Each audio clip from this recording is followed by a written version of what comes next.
Okay, everybody, welcome to the second week of the Propel Festival. I hope you've been enjoying it so far. We have a special artist talk tonight by Jess Thorpe. I'm delighted that Jess is going to be speaking this evening. I'm going to offer a very short introduction and then I'll hand over to Jess. And as usual with these events, you are welcome to pop any questions that you might have in the chat box, not the chat box, the Q&A box, and we can respond to those at the end. I'll guide us through them. So I'm delighted to introduce Jess Thorpe. She's the RCS lecturer in Arts and Social Justice. Jess is a graduate of the Contemporary Theatre Practice programme, as it was then. As many of you know, is a founding member of Glass Performance. She launched Junction 25 in the same year. And yeah, over the last 12 years, Jess has done a lot of work in prisons, and this will be the focus of her talk this evening. I should also say that last year, Jess and her collaborator Tashi also took the process they developed with Junction 25 and launched Scotland's first ever youth theatre in a Scottish prison in Pomont Prison. So Pomont Youth Theatre, working with young people aged 16 to 21. I also need to mention, of course, their recent book, A Beginner's Guide to Devising, which is wonderful. And her talk today is titled, This Is Not One Story.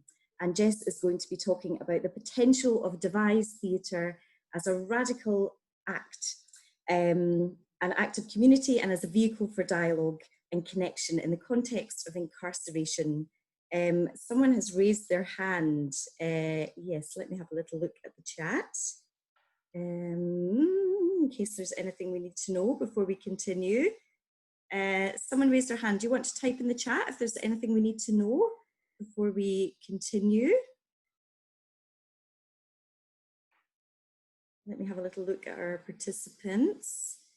Alistair McDonald was saying his screen disappeared and came back, but you're all good now. Fantastic. And a really great turnout tonight for Jess's talk. So thank you all for coming here and being here for Jess's talk. So let me hand over to Jess Thorpe.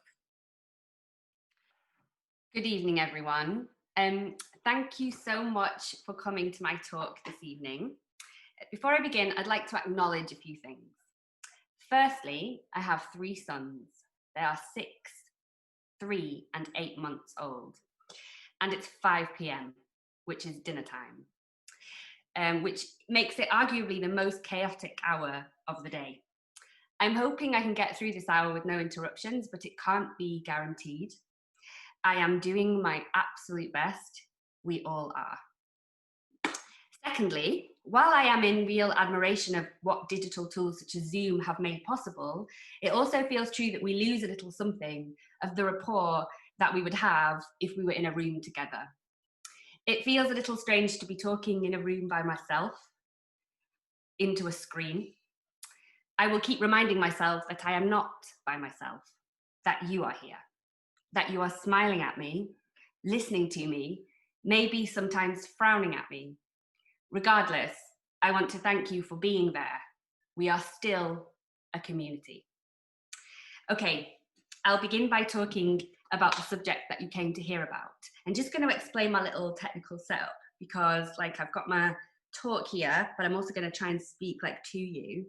But also I'm going to be sharing my screen, so bear with me if my eye contact kind of goes all over the place, but I'm talking to you. I first walked into a Scottish prison 12 years ago. At that point, I was a young lecturer working on the Contemporary Performance Practice programme, tasked with being part of a panel marking a group of students that had made a piece of work with a group of prisoners over a week. The piece was fine. It was good. A set of scenes about one man looking for work, staying off drugs, trying to keep out of trouble in the face of peer pressure. It followed a straightforward narrative structure, a problem, a conclusion. There's nothing wrong with that. The men involved really enjoyed themselves, and it was clearly a meaningful and successful experience for everyone. Afterwards, I questioned the students a bit more about what they had made. They were fourth years. Their own artistic specialism was in making new forms of theatre, in using non-narrative structures to explore themes from a variety of perspectives, in creating performance more of a collage than a sequence. Why hadn't they brought this practice to the prison, I wondered. Why hadn't they led a process inspired by what they were studying and what excited them as young artists? We talked for a long time about these things, and the students reflected that they did not feel confident in bringing this artistic form into a prison. They worried that the prisoners would not understand this kind of post-dramatic devising practice that they were exploring in their own work, that it would be too confusing to a group, many of whom were coming to drama for the first time. They didn't want it to be alienating, and so instead had decided to lean into an aesthetic and a form that they felt would be safer, more comfortable for everyone. The telling of one story about a life in the context of crime. The conversation stayed with me for a long time. I could of course see why the students felt like they did. They were wanting to lead a process that engaged the men and was led by their interests, but I also found that it highlighted some deeper problems. It made me question perceived hierarchies of theatrical form. Was devising in non-narrative ways too complex or alienating for those not studying this at conservatoire level? Is there only one type of theatre that can be created in a prison? Did all material in these spaces always have to stem from the context of crime, from criminal, from incarceration? Were these the only stories here to be told? And so at this stage, with no previous experience of working in prisons myself, I set out on my own creative research to see if it might be possible to take the practice of devising post-dramatic theatre into prisons in Scotland, to see what new work might be made in these spaces and to find a way to platform the voices of those members of our community behind bars using this form. It is a journey that has led me to work regularly in 10 of Scotland's 15 prisons for short and long periods of time, projects spanning from 1 week to 7 years in length, and co-create many pieces of original theatre in collaboration with the men and women that I have met in these spaces. So now I'm going to try and share my screen. Okay. From the start.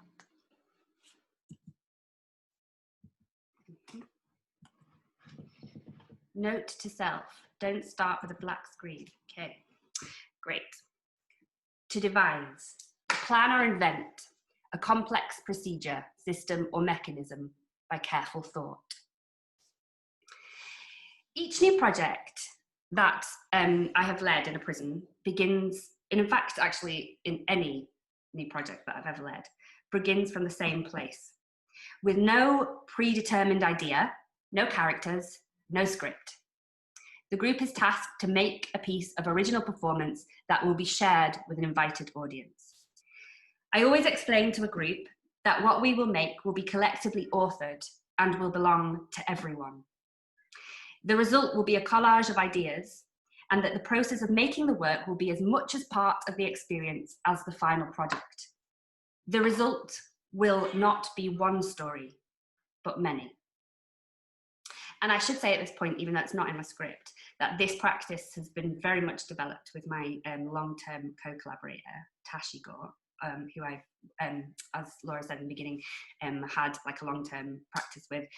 She's probably watching, so it's important that she knows that this is contextualized within our work together.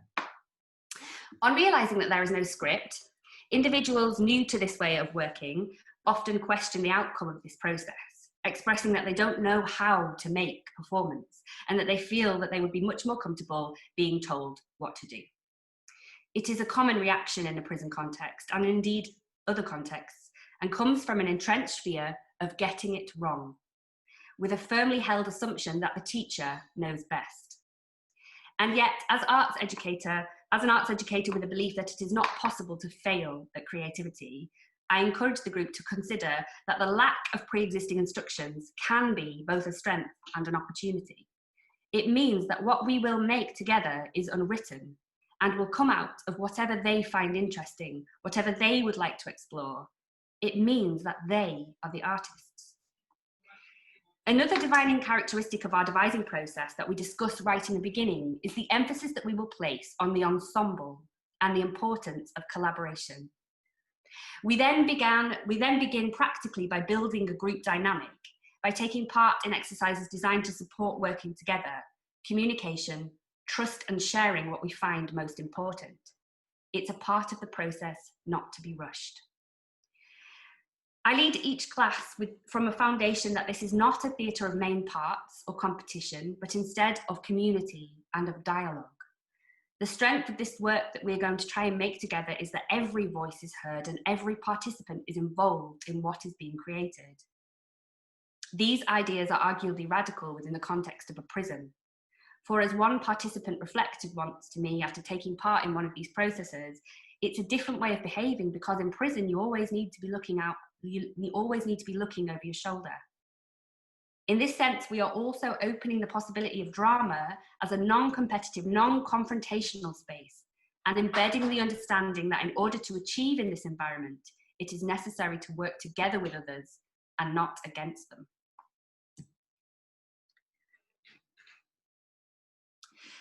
And so when a group is built and working well together, I give them a provocation. Identify a question that connects us all as human beings, something that is interesting, that we are interested in about the world that we live in, and that we would like to know more about by working together. I like questions as a way to start a creative process. To me, they have always felt democratic. They ask for more than one response, encourage dialogue, and consider multiple points of view. Answers are more fixed, more concrete. Answers seem to present a sense that this is the way that it is, one view, one version, definite. With questions, we find possibilities, where answers sometimes close us down. The one rule that we have at this stage is that our question should not be specifically issue-based or come from a place of knives, drugs, violence, crime, abuse. The prison is, of course, the context, but it need not be the content. Instead, we try to find a question that we can all connect with as human beings, that take us away from the framing of other, of criminal, of outsider, and into the world that we inhabit together. Questions can be universal in the first instance, so that through a creative process, we can all strive to find our personal place within them. So, just to give you a little idea, in the past, some of the questions that we've used in a prison context have been, who are our heroes? Who gets to use their voice and who doesn't? Where did we start and where are we going to? What does it mean to be a young man in Scotland today? What does it feel like to try your best? What are the threads that bind us together? What tricks do we rely on? And what happens when they fail us? When we have identified the central question that we want to work with a group, we then begin to explore it in all sorts of ways in order to make material for performance. Alongside the core values of collaboration, ownership, and authorship, devising also offers a fluidity that allows for a variety of different learning styles within any making process. Creative success is not reliant on the ability to be able to sight read large passages of text or accurately convey character, but instead it celebrates the qualities already present in the individual to begin with. The process is structured in a way that each member of the group can explore how they best communicate and express themselves. Sometimes we make movement, other times we write text, we play music, we make images. Sometimes we work as a whole group, in duets, quartets, and sometimes as a solo endeavour. It is an inbuilt flexibility within the process which allows for changing dynamics, and it supports the feeling of a group on any given day. In this way, we set tasks, creative tasks related to the theme, and specifically designed to respond to the skills and interests in the room. To illustrate how this might work, I'd like to use an example of a show we made in 2012, called Stand, with men serving long sentences in HMP Perth, around the question, who gets to use their voice and who doesn't? So some of the creative tasks that helped unlock this were: write a speech you have always wanted to make a sequence of movements inspired by politicians in Parliament. What are all the ways that you can prevent someone from using their voice? Recreate them in a pair. Find a protest song. After we've made all of these different moments or material for performance, we make a big list of everything that we've made, and then we structure it together, thinking about what the opening ideas should be and how they should deepen. Which pieces of our material feel upbeat? What sets the context? Where do we need to feel more reflective? What is the point that we're trying to make? It's a question of dramaturgy. We choose a theatrical frame for the work as we want to present it. We spend time finessing our ideas. Each performance contains material that reflects on our collective conversation around the central question, but also contributes contributions of the various perspectives, experiences, and ideas of the individual in the group. We try not to present one voice, but many, not one version, but many, not one story, but many.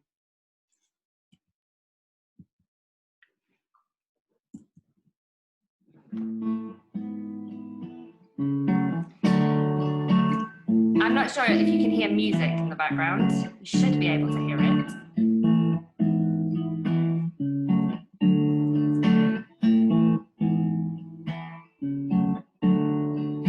Looking back, sunshiny rolls.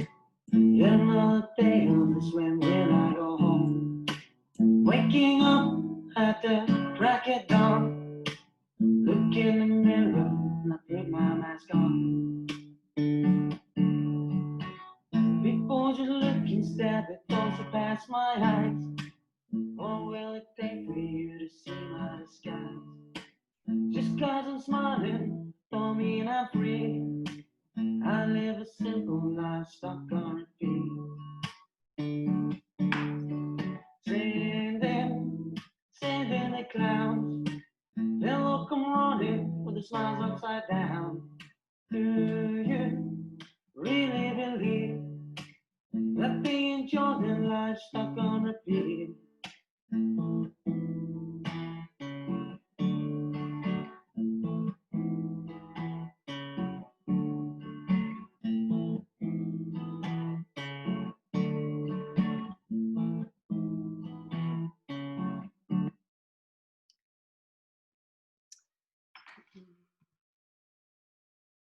So now you should be able to see me again. Great. I just wanted to say that the music that hopefully you heard, but it's hard to know, isn't it, whether you heard it, was written by one of the group in the final show that you saw of 3 shows that I showed you there, because the theme was what happens when our tricks fail us. And he was talking about sometimes how in prison it kind of feels like you're like a clown, and you feel like you need to be on at certain points, and then you're constantly performing, and that maybe sometimes men use banter as a way of kind of covering up how they really feel. So one session he was talking about this, and the next session he came back with a song they'd written, and that song that I played there is a song that he wrote, which just remains like an astonishing bit of devising, and an example of how with the right question it can go off in all sorts of directions. And it's kind of up to the artists that's leading the project to take all of those contributions and find the right form for them to exist. Each time we are getting ready to present a new piece of work for an audience, I ask the same question to the group. Who do you think the audience are expecting to meet when they come inside a prison?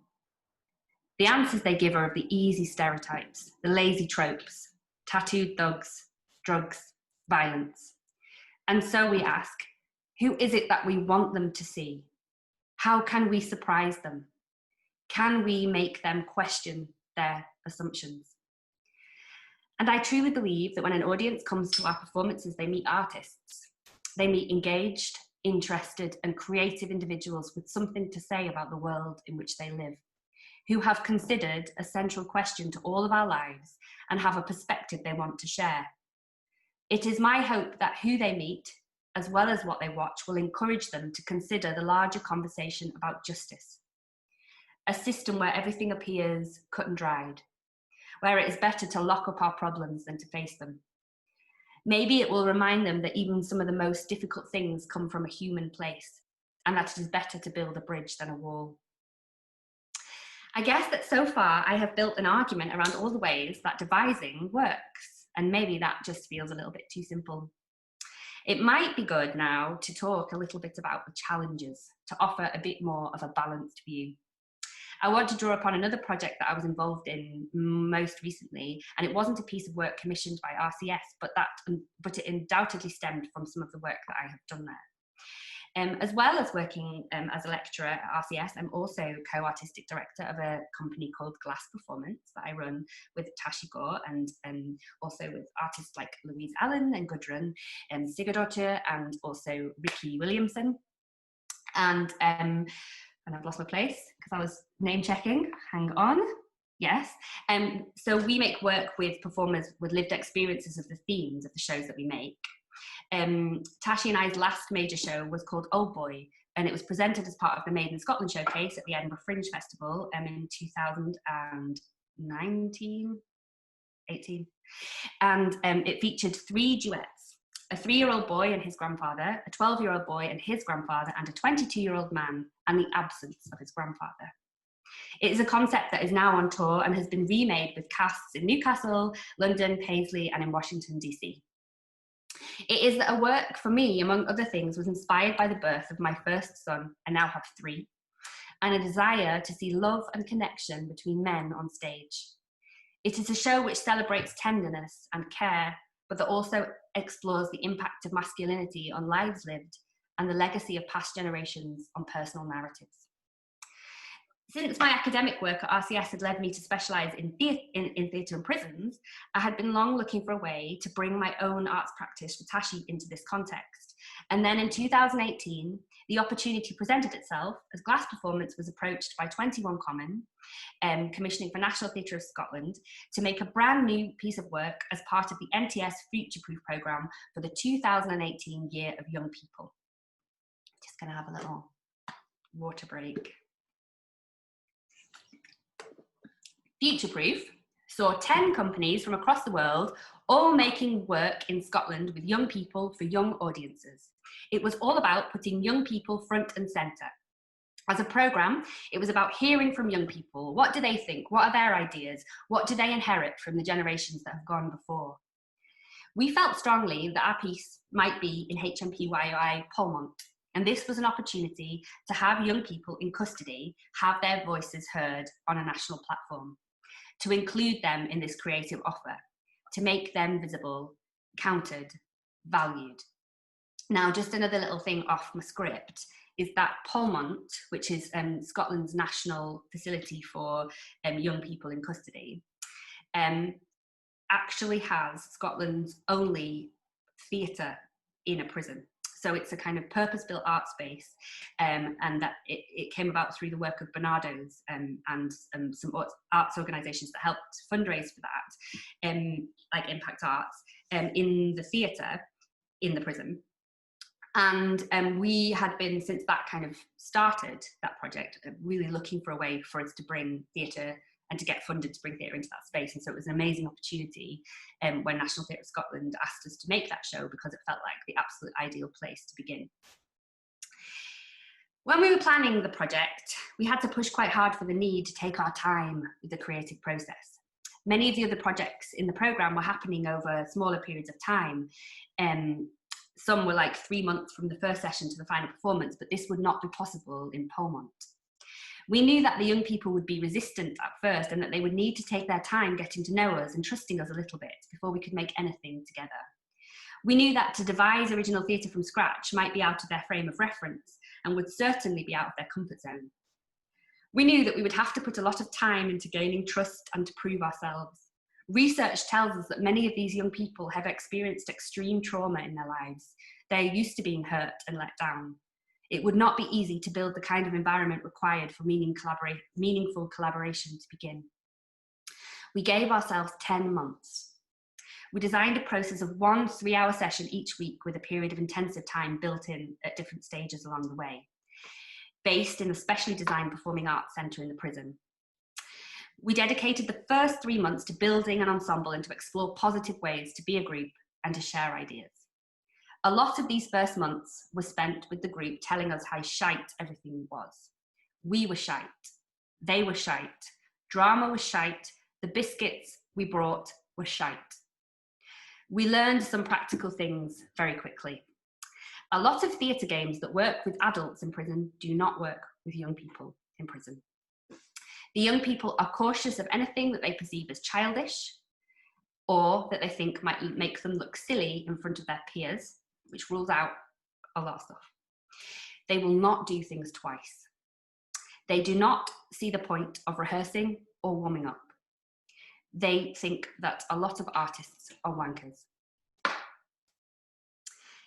It would not be possible for these young people to leave their outside worries at the door. How they felt each day would affect everything, should affect everything. I should say that the system itself was also the most challenging factor. Art is countercultural to prison life in so many ways. There were staff that didn't see the point and wore this opinion openly. There were also, of course, tremendous staff that make it possible to this day. There were other priorities that took the focus. Some days we waited for hours and the young people never arrived. Some days they refused. Some days they were refused. It is not an environment where growth happens easily.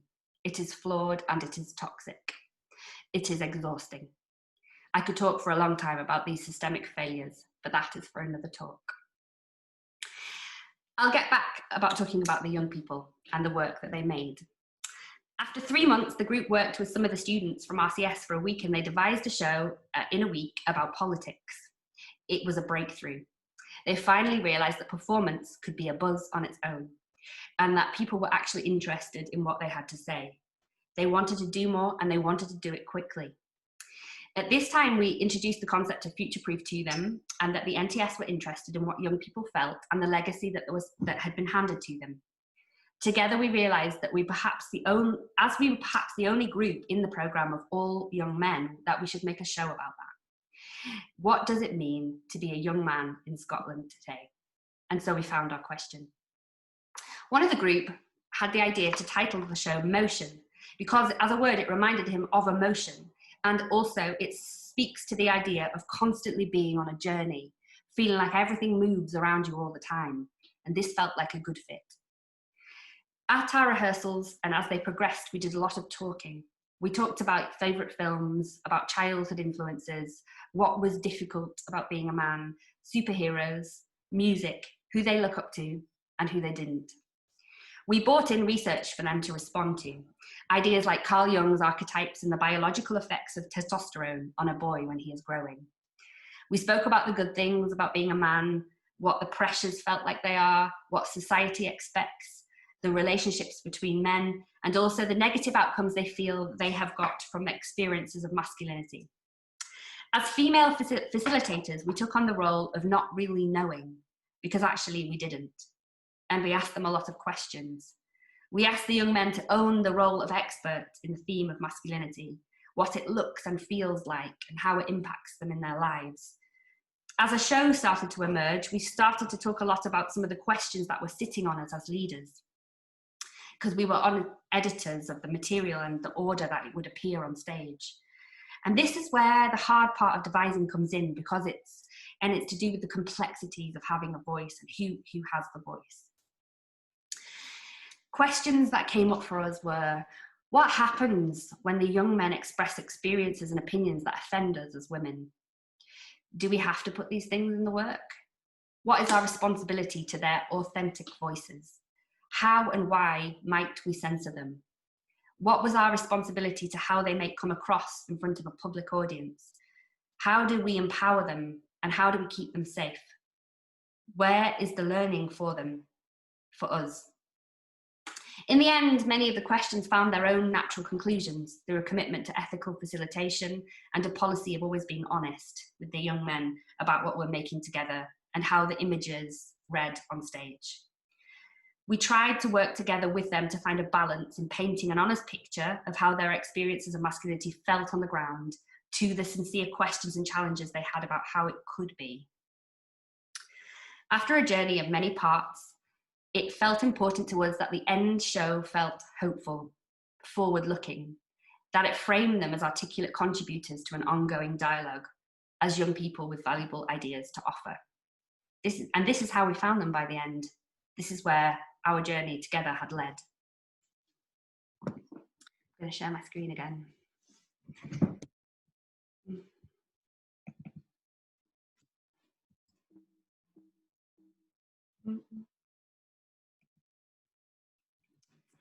Talk amongst yourselves. It's just a little Zoom joke. Yeah.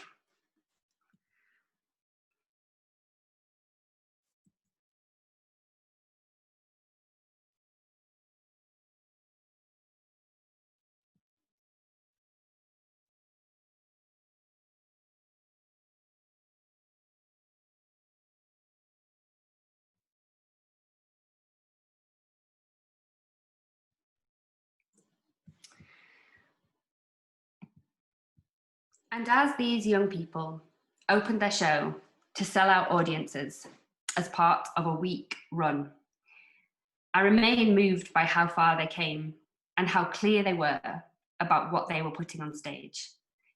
It reminded me of why I believe in the arts as a radical act of community, as an opportunity for dialogue, the practice of the social, evidence of shared humanness, a place to meet and connect, a place to ask difficult questions and listen to difficult answers, a place to begin. As an artist making devised theatre in Scotland for almost 20 years now, I can honestly say that some of the works created with collaborators in prison have been amongst my favourite. They have challenged and provoked me in ways I could never have anticipated. They have fueled my belief in the transformative power of the arts, reminded me that art is the tool that we use to reflect on our experiences and the way that we make sense of the world in which that we live in. That art is essentially a social practice, one that connects us to each other and explores both what is personal and universal in all of us. It is for this reason that I remain passionately committed to the place of art and specifically devising theatre in a context of prison.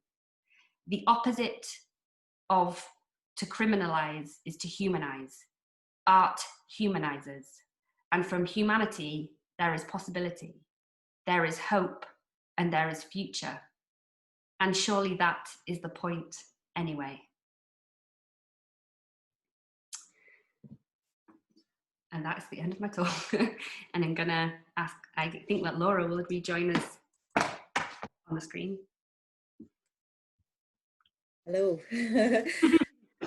Thank you so much, Jess. That was really wonderful to hear. And yes, although I've heard you speak many times, I think I'm always struck by some of the key messages in terms of prison being the context and not the content, and also this really important message of hope and possibility that I think is so important. So thank you for that wonderful talk. I had I made a note earlier about something that I wanted to say, because I had this experience this week where Tash and I are writing to, Gudrun and Ricky are writing to lots of the Polmont Youth Theatre through an email a prisoner scheme, just to keep them going with creative prompts through this time. And Tash and I are writing to a prisoner that that was in Moshe that we've worked with for a long time. And I had written him some questions and he'd written back saying those aren't the right questions. And so I'd had this anecdote prepared to use as part of the talk. Then I looked up to where I thought it was written, and instead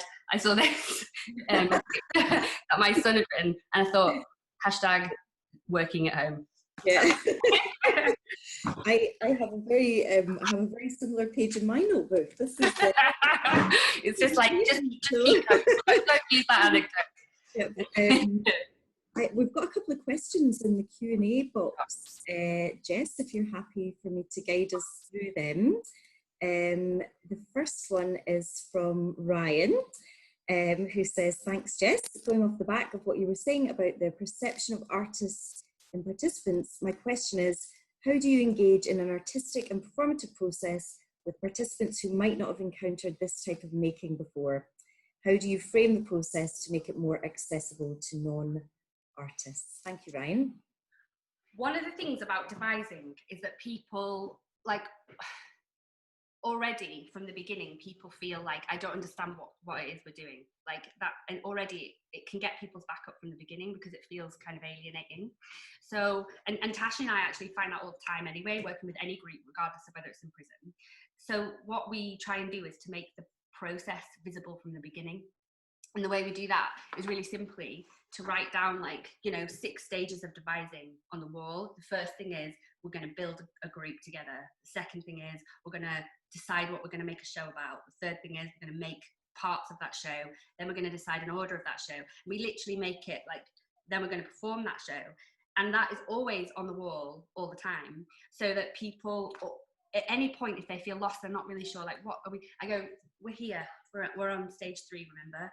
And it's just about giving over the language, giving the tools over to the participants and making as many kind of things visible and transparent as possible, so that there's like every voice gets an opportunity to talk and to chip in, because there's nothing worse than feeling like you're making something but you don't know why, where's it going, who's going to use it, and it's sort of it breeds a kind of mistrust of, and it puts a very strange like hierarchy, power dynamic in the process. So it's just about constantly reminding, constantly speaking about devising, like it's making it together, it's making it, it's and using kind of, with a script, maybe one person writes it or a couple of people write it together, but with this, there's 12 of us and we're making it together. So, we're going to do that through a little bit of writing, sometimes moving, sometimes talking, and just keep narrating the process together, is my long answer to that question. Thanks, Ryan. I mean, I think I was really hearing that in terms of what you were saying as well, some of the responses of not seeing the point or perceptions of artists, and, and sometimes it feels like, trying to explain contemporary performance practice anyway can be a challenge in terms of some of those conceptions. Yes. But it's not even just about participants, it's about staff.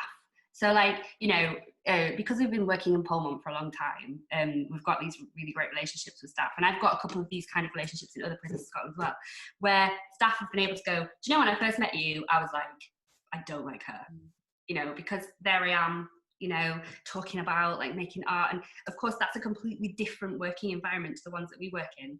So it's our job to like, not only create a situation where everybody understands what we're doing, sees the value of what we're doing, but that we talk about it in like the importance of it, because already people hold these preconceptions of like the arts as being like, oh, well, it's just like a little bit of a treat on a Friday, let's get the poster paints out. Do you know what I mean? And it's kind of like, oh, right, okay, we're going to do the arts. And actually, I've realised through the time that I'm going to go into those meetings and I'm going to talk really seriously about why this is important.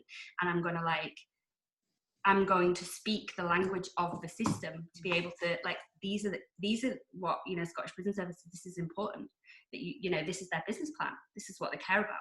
I'm going to tell you why the arts is going to help with that, but I'm also going to do loads of other things, like, while we're there. And it's just about, like, not selling it short and just understanding, like, how you can come across and just, like, owning that, keeping the bits of it which are, important and who you are, but also, meeting a system and trying to, like making it accessible. I mean, I think that's probably quite a good segue into the next question. There's a question in the Q&A asking, how responsive and willing were the prisons in letting you in to work with the inmates? And then in the chat, there's a sort of similar connected question. How were you able to deliver these workshops in terms of contacting the prisons and then giving you the space to do the workshops, communicating with the prison, being able to come back? How were you able to do the shows in the prison? And obviously this has been quite a long-term build in terms of your relationships, but yeah, maybe those two questions go hand in hand in terms of sort of access and willingness. Okay, so there's a couple of different things. So 12 years ago, a couple of different groups of artists in Scotland realised that there wasn't a connectivity in arts practices in Scotland. So in England, there was because for those that don't know, justice is a devolved power in Scotland. So that's a really politically important thing to know. So that Scottish government deal with Scottish justice. So English government deal with English justice. So we have two different systems, and sometimes that can be confusing, but once you figure that out, loads of things become clear. So in the beginning, some of the Scottish artists were realizing that we didn't actually have a very connected sector, and so people were kind of doing a bit of a scattergun approach. Some people work in different prisons, but we didn't have a kind of network approach to like the interface between artists and prisons.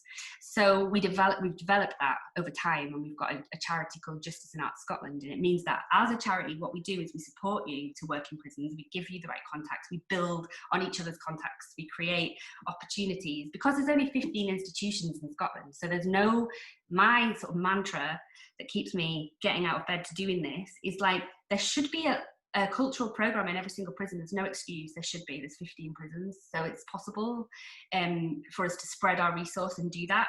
So about 5 years ago, I wrote a guide called The Artist's Guide to Working in Scottish Prisons, and that was kind of designed to help artists know like how to get through the gate, who to speak to. So a lot of the arts projects that happen, they happen through education, and it's Fife College that runs all the education in the prisons in Scotland. So we have sort of a constant collaboration with them about like where arts could happen and how it could happen, and it's just an ongoing relationship. But within Polmont, because it's a young person's prison, we actually well, not because of, but they also have Bernardo's as a charity in there who run the performing arts space. So we have a long-term relationship with them, and that makes it possible. One of the things that I've realized through the time is you have to work in partnership. It's really important to work in partnership, because if you work in partnership, then, you know, it means that when you leave the prison, there's also people looking out for the people that you're working with. It's like a connected approach. And in Polmont, the Bernardo staff are constantly supporting the young people and they're bringing new people on board, they're making referrals, and it's like, you know, something that's building in strength and it's effective because of the partnership. So I think my answers to that are also all of these networks that I've been developing with other people for a long time, but also persistence. Also just constantly, because, you know, if governors change or personnel change, persistence, clarity, constant, like, you know, like this is important, this is why it's important, these are all the statistics to show that it's important, we've been doing this for this many years, like, have you considered working like this? And just trying constantly to have those conversations is my answer to that. The thing is, when you ask the question, I do just go on for ages, so you just kind of have to go, and the next question. Stop. I'm in a room by myself, though. No one can tell me to be wrapping up. There's actually a question from Karen that's maybe connected, and Karen asks, now that PYT, Polmont Youth Theatre, is formed and established, is there a recognition within the Scottish Prison Service of the benefits and a movement for theatre to be more long-term in other prisons than perhaps project-based? So yeah, I suppose, and actually Alistair McDonald's question that next sort of talks about, do you notice a kind of cumulative effect on the staff as well? So yeah, I suppose from 12 years ago, yeah, have you noticed a shift, I suppose, in the perception or valuing of these processes? So I think that Karen Allen, who was a very big part of getting Polmont Youth Theatre off the ground. So she, I can imagine that question coming from a very passionate place. Polmont Youth Theatre, I think, is just a shining example of what happens with the right resource and the right kind of infrastructure is put in place. And I definitely feel that the things we've been able to achieve with that project have made other things possible. So one of the things that we did when we launched it as an actual youth theatre in Scotland's first ever youth theatre, we had a big launch event that the young people hosted, and it was about getting the CEO of Scottish Prison Service there and the Minister for Justice there, and getting the right people to come and see the work. So when Gudrun and Rosie made the last show Footsteps, we had like a court judge, we had court judges, we had you know, commissioners, people making policy for young people to come in and see these young people differently. And that was a kind of direct attempt to not only affect how many arts projects can happen in prison, but actually to affect how young people can be treated within the system, and how, and to question narratives around essentially putting young people in cages, you know, and like what should be the right thing for, and how can those young people be worked with differently. And so we started to now put Q&As into performances where young people can speak back to the audience and say, like, let's talk about these issues that we've raised in the performance, like, and so I think that we see it in two ways. One is, yes, these arts projects have meant that other prisons are starting to, I mean, other prisons are starting to want to have these experiences, and even more so as the kind of a cumulative effect. But also that arts projects can start to impact on like how kind of like prisoners are viewed, and how the narratives of justice play out. So one thing that I always think is when you come and see a show in a prison, it's like a site-specific piece. Really, it begins from the minute that you give over your stuff and you get a badge and you go through. Sometimes you have to take a really long walk up and you see kind of the type of materials that are used in prisons, the kind of, you know, barbed wire and the kind of sheet metal. And maybe you start thinking, I've never been into these spaces before. I've just seen these things on my imagination or on the new, maybe I'd seen these in a film. And you start wondering, and so you start questioning justice. And you start wondering that justice is something which is played out in the public interest. And you start wondering, oh, actually, like, is this, like, I didn't ever give, I just thought that this is where bad people go, you know? And so you start, and so I think that there's like a lot of things within the whole thing which humanizes, you know, the whole conversation around justice, and what are the spaces that we should be using for the things that we find difficult, I guess. Now, there's quite a few questions. We might not have time for all of them, but there's one from Rachel that maybe connects with what you were just speaking about. Rachel says, I'm really interested in the ethics around creating content in prisons. I agree wholeheartedly that we should value and respect the stories that the men or women in prison want to tell, rather than try to get them to tell the story we want to hear. Are there ethical guidelines that exist for this kind of work in a prison setting? Is there a consensus on what this framework looks like, or is it down to each individual artist and their approach?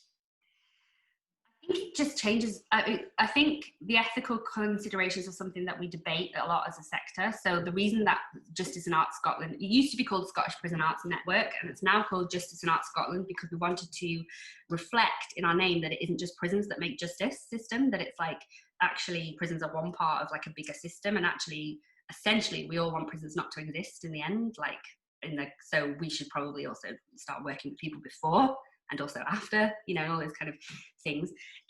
So yeah, that network exists so artists can have that exact conversation, but you will always get artists that work differently with different forms, and that some artists will go in and they will absolutely be about the crime or the context of criminality in that situation, and they'll be maybe working with therapeutic practices, or it'll be directly about like drugs or something that's kind of an issue in that sense. I don't work like that, but I suppose as a network we try and hold all of the practice so that we can kind of have a discussion about all of the practice and what all of it does, and develop our understanding of all of that together. But I do think, so there are guidelines in the Artist's Guide to Working in Prisons, and they're kind of constantly being revised, like in guidelines like the Prison Reform Trust and places like that talk about do no harm.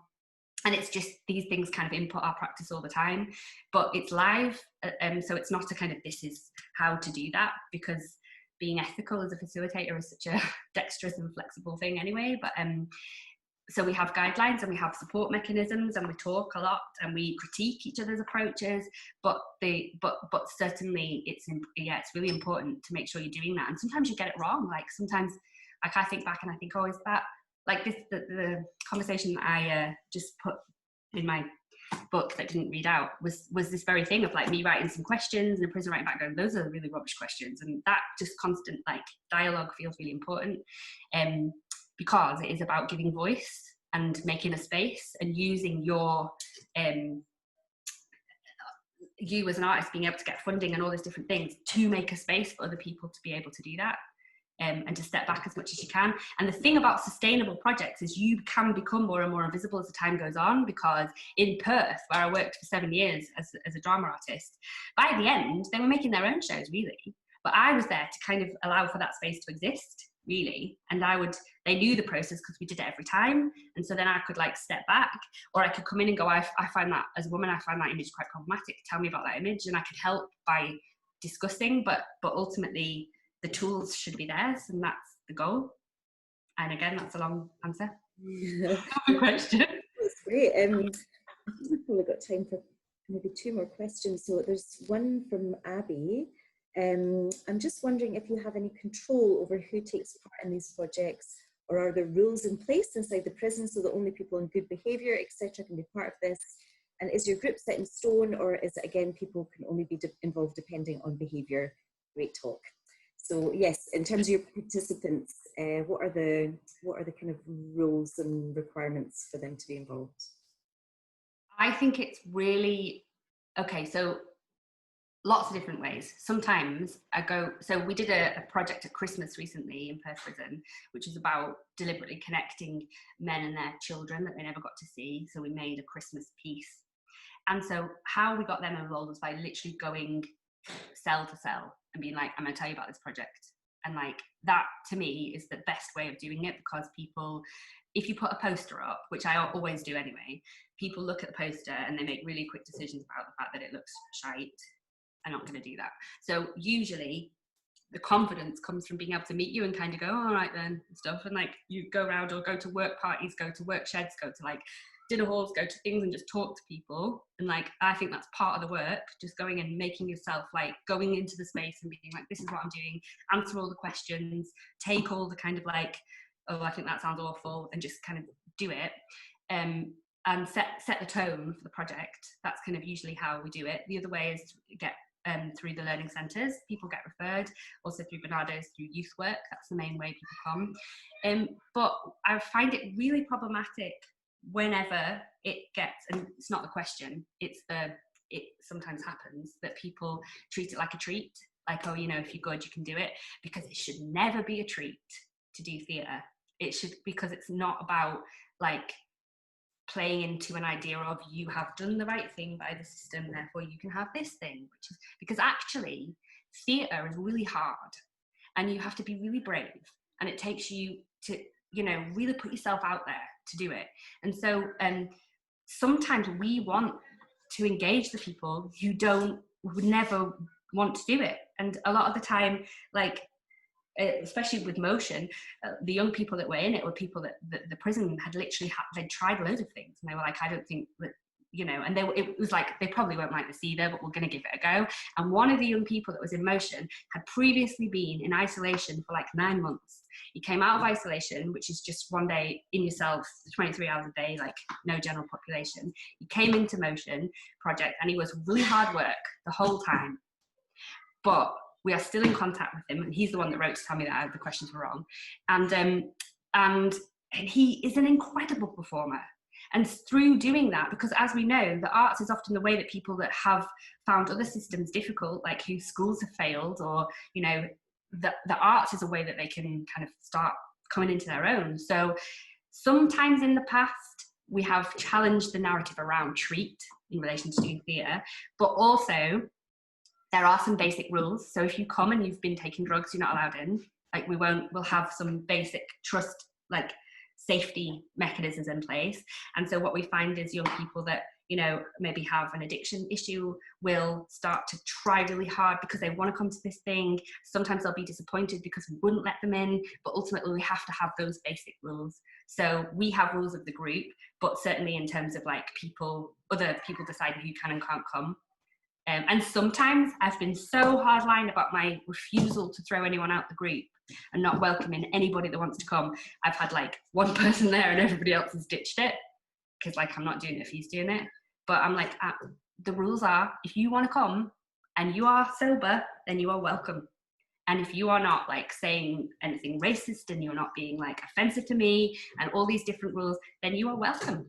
And like, that's the point. It's a difficult space to work. But the point is that the most amazing things happen because there's some amazing possibilities in those spaces also. There's a really practical request, Jess, in the chat. Would you be able to tell us how you can find the document you talked about for a way into delivering workshops in Scotland, as in prison workshops? Shall I put it into the chat? If you're able to, that would be wonderful. I can do that. And I also, just as a very final, Chris has asked a few questions, so I'm sorry if not everyone's questions have been answered, but Chris has asked a few questions, so I'd like to respond to at least one. Chris asked, were the audiences that came to the show people who were not necessarily family and friends? If so, how did the performers feel prior to going on stage? So you've talked a little bit about the participants. Yeah, do you want to say something about the audiences? So with Future Proof, which is the National Theatre of Scotland's performance in Polmont, it was advertised, so you could apply to go, basically, and that what that means is that you would just like get a ticket.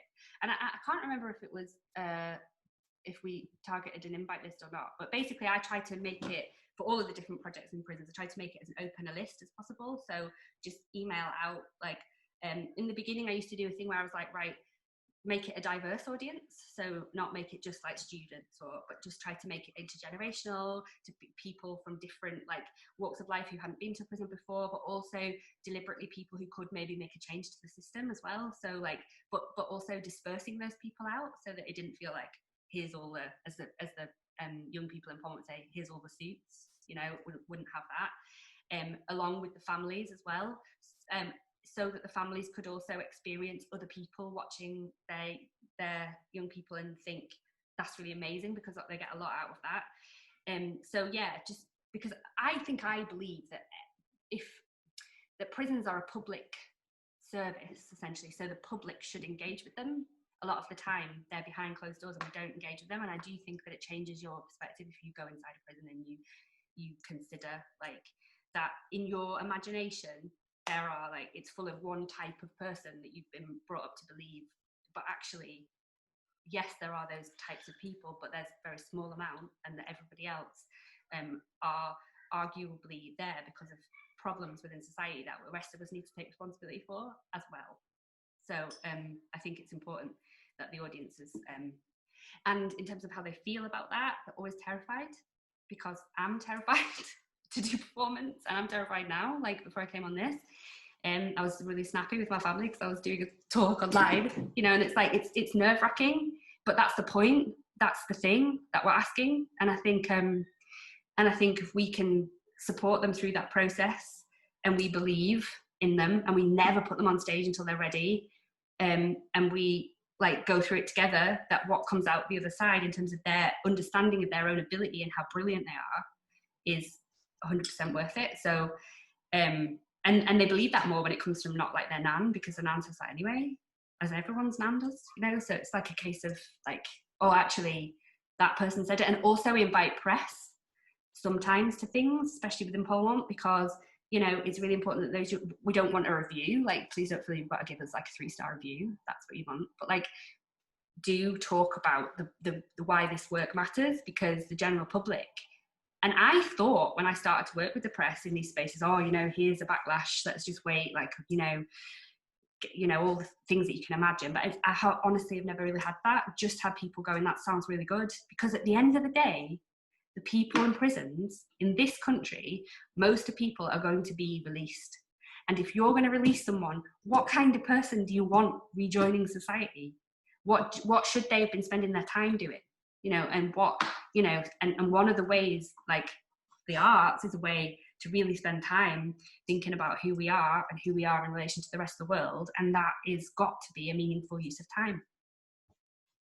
I'm putting it in the chat. I think that's a great note to end on. And I just want to say a huge thank you to Jess for speaking about our work, and also to everybody for attending. It's been a really great turnout. We also were going to suggest, I'll pop in the chat, that if you're in a position to, obviously the Propel Festival is free, but there's an invitation to donate to the NAACP, which is America's premier legal organisation fighting for racial justice. So I will pop that in the chat, and I'll also share a screen with that information as well. But yeah, just to say a huge thank you. And also, of course, the Propel Festival continues. Our next event is at 7 p.m. tonight, where I'll be hosting an event of the third year performance writing sharings. So that is at 7 p.m. and I hope you'll be able to enjoy it, join us for that. And Propel continues until Friday, our Festival of Digital Performance. So thank you very much, and we will see you soon. Thanks again, Jess. Thank you. Thanks for having me.